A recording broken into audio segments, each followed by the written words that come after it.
The formula to the Chiefs winning ways in 2013 is several-fold. First and foremost is a great defense. Not a dominant defense, but a very good defense that is doing some really nice things this year. They're first in points allowed, so they're allowing the fewest points in the league. They're first in sacks, so that means that they're generating a lot of pressure on opposing teams' quarterbacks, and the quickest way to stop a great offense, a great passing game in the NFL is to apply pressure with your defense and apply pressure on the opposing quarterback. They're 6th in passing yards allowed, 10th in total yards allowed, and 1st in defensive touchdowns. Kind of reminds me in some ways of some of the Bears Tampa 2 defenses under Lovie Smith in the last decade. You know, they would not give up a ton of points. They generate a lot of pressure. They give up some yardage. In this case, the Chiefs are 25th in rushing yards allowed, which should be a little bit concerning, but 1st in defensive touchdowns. So they find the way to turn other teams over and take those turnovers and convert them into points. Now, being a Bears fan and seeing a team that has run off of that system for many years, I could say when it's good, it's really good. But when you're not forcing turnovers and when you're not scoring those touchdowns that you've come to expect, it can generate a bit of a problem. Now, on the offensive side of the football, the Chiefs are very much a, time control, a ball control, time of possession offense, limiting the mistakes, getting what they can, not trying to go outside of themselves. They're 24th in total yardage offensively, 12th in rushing yards, 27th in passing yards, 6th in total time of possession. So like I said, they're about running the ball, minimizing mistakes, and controlling the ball and controlling the clock. But when you look at the Chiefs too, they are 9-0. And no matter what you want to say, they are 9-0, and that is incredibly impressive in the NFL. I don't care what you say. You do also have to look at the fact of the Chiefs have had it up to this point a very cupcake schedule. The total record of all 9 opponents the Chiefs have played so far is 30-54. 30-54. One of the weakest schedules so far in the NFL of any team in this 2013 NFL season. The Chiefs have 0 wins, and count them again, that's 0 wins of what I would call real quality wins, teams with records above 500. The 2 most quality wins you could say that they have are against a Cowboys team that is now 5-5 and an Eagles team that is now 5-5. If you're counting those as your quality victories, that means that you've had kind of a lamb chop cupcake schedule.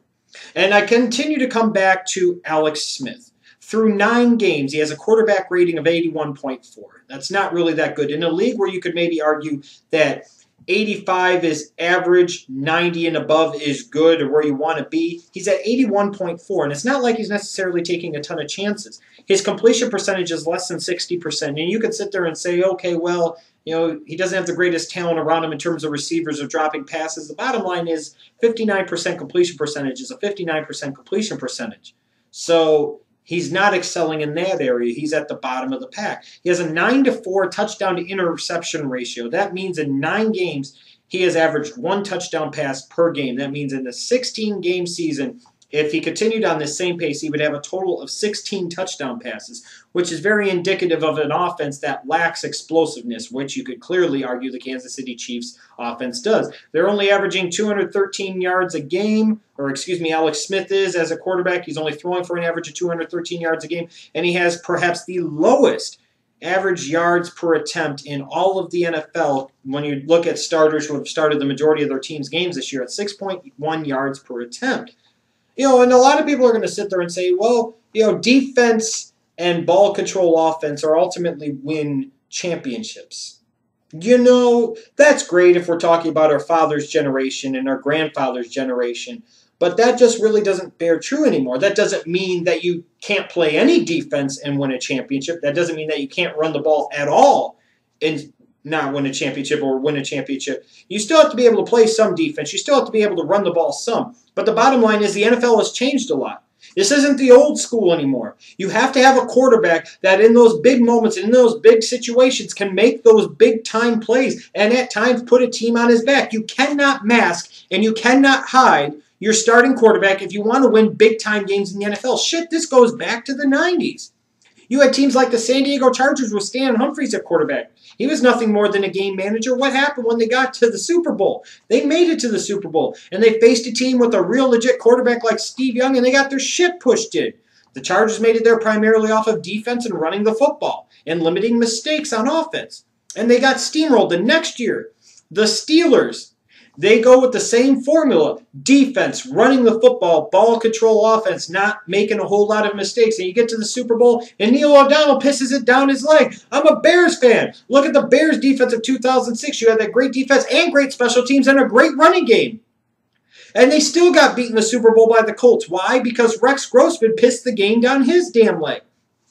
Sure, you could bring up the examples of Trent Dilfer in 2000, maybe Brad Johnson in 2002, but you look at 2002, Brad Johnson wasn't just a game manager. I've called him a game manager before, but he's a little bit better than that. He could make some plays. He had guys like Keyshawn and Joe Juravicius on the outside, had a great running game behind him, and you had a really dominant defense in all aspects of the game. The 2000 Ravens, that was an example of a truly dominant, once in a decade type of defense, even better than that 02 Bucks team, that 2000 Ravens team. That defense was tremendous, and you still had a good running game with Jamal Lewis, and it didn't really matter so much of Trent Dilfer because, let's face it, they got to the Super Bowl and they faced a Giants team that wasn't all that good, and in the Bucks case in the 2002 season, they faced a Raiders team where Gruden knew everything the hell they were running.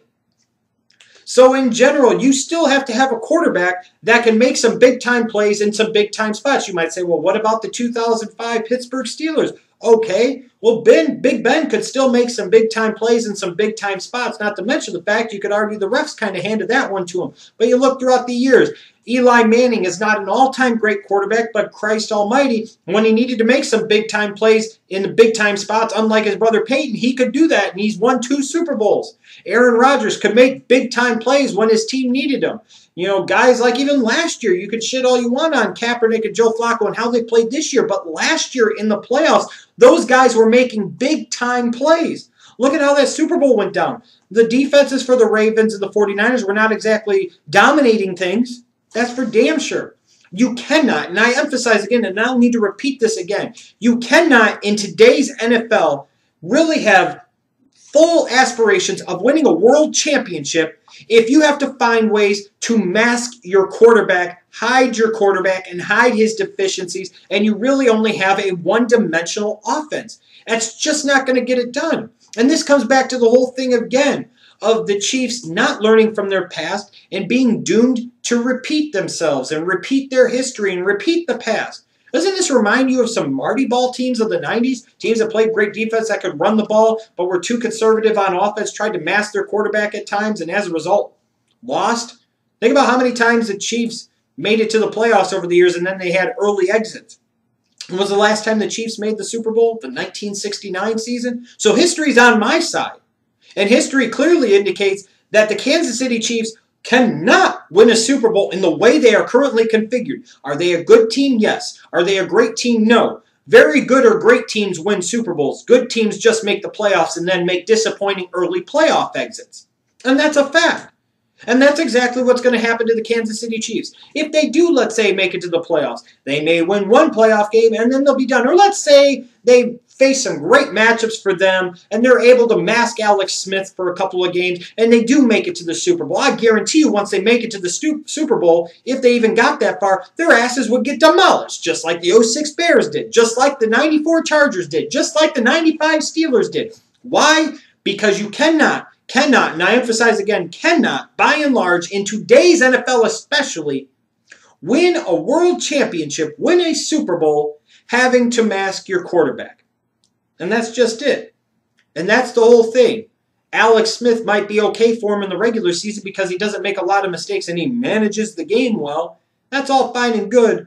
But in the playoffs, you need a quarterback that can make some big-time plays in some big-time spots. And with one exception, in 2011, Alex Smith in that Saints playoff game in the divisional round, Smith has shown that he's not that type of guy. So no, the Kansas City Chiefs cannot win a Super Bowl this year, and you can take that to the bank, period.